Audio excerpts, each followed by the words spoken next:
Bonjour à toutes et à tous, je vous remercie si vous nous rejoignez à l'instant. Nous sommes en direct sur TV Finance dans votre live, l'émission 100% marché financier. Et tout de suite, nous retrouvons en duplex Valérie Gastaldi pour les produits de bourse. Bonjour Valérie.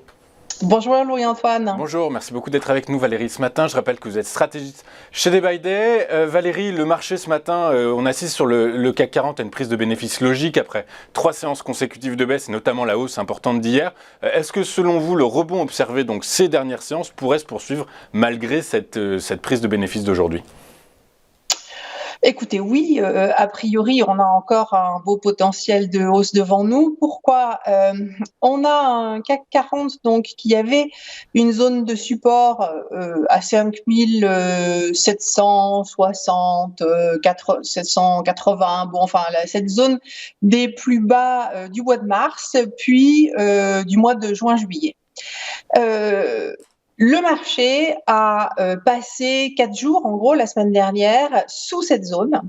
4 jours au cours desquels on a pu faire vendre un ensemble d'investisseurs et notamment d'investisseurs long terme parce que on approchait de la fin de semaine, ça c'est toutes les semaines, la fin de semaine, donc pas très important, de la fin de mois déjà et de la fin de trimestre et qu'en fait plus les investisseurs sont long terme et plus ce à quoi ils vont s'intéresser, ce sont les résultats en fin de mois ou en fin de trimestre et ça déclenche un ensemble d'ordres d'ajustement des positions au risque qui est perçu à ce moment-là. Et on peut se dire que justement, les investisseurs à les plus long terme, avec ces séances qui ont été sous le support à 5765 autour de la fin septembre, ont dû vendre encore plus d'actions que ce qui avait été vendu précédemment, parce qu'on sait que les actions françaises, européennes, n'ont pas la cote dans les allocations d'actifs internationales. Donc, à la suite de ça, on a un marché qui se retourne avec puissance, qui ouvre un gap haussier, qui réintègre les précédents supports, c'est-à-dire que les raisons de vendre immédiates disparaissent. Alors ça va... Je ne parle pas de fondamentales, parce que bien entendu, les raisons fondamentales, elles sont toujours là, mais les raisons fondamentales, la question, je vous le rappelle toujours, c'est est-ce qu'elles sont déjà intégrées au prix ou est-ce qu'elles ne le sont pas encore ? Et a priori, notre avis chez Day by Day, c'est que toutes ces raisons fondamentales sont déjà dans les cours.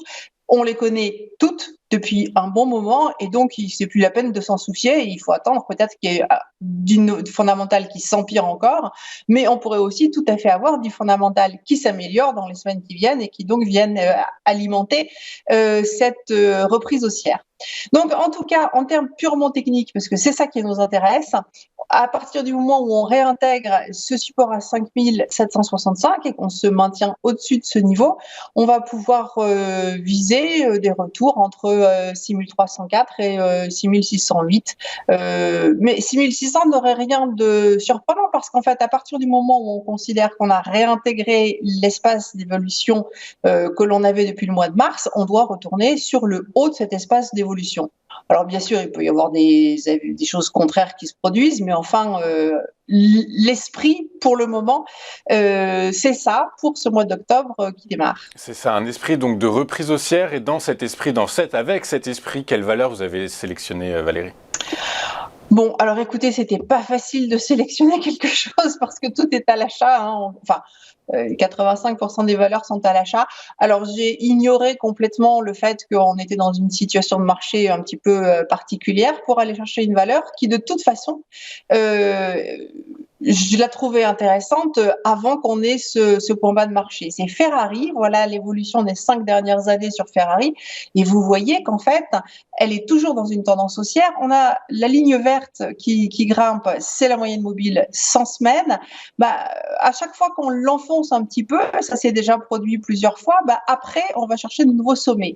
Or là, on l'a enfoncé un petit peu au mois de juillet, on revient se poser dessus, donc on peut anticiper de nouveaux sommets. Alors, c'est pas ce qu'on va vous proposer de faire avec les produits de bourse, parce que ce sont des produits qu'on utilise plutôt à court terme, mais on se situe dans une dynamique qui est en attente d'un nouveau sommet. Donc une dynamique haussière à moyen terme avec une valeur qui, vous le voyez, est restée très loin au-dessus des sommets, des plus bas, des mois de mars et juillet, alors que le marché est allé tester ces niveaux et légèrement les enfoncer. Donc une valeur qui est forte.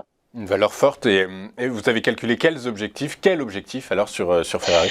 Voilà, alors, donc, objectif raisonnable à court terme, 213,30, c'est la ligne rouge épaisse que vous voyez sur le graphique. On a une résistance intermédiaire à 202,30 et le niveau qu'il faut respecter, c'est 189,10. En fait, c'était un niveau de support en dessous duquel on est passé en intraday avant-hier pour le réintégrer. Donc 189,10, c'est vraiment le bon niveau de support majeur. Et tant qu'on est au-dessus de ce niveau-là, on vise 213,30 sur Ferrari. Sur Ferrari, 213,30. Donc vous avez un call, Valérie, dans votre panier. Yes.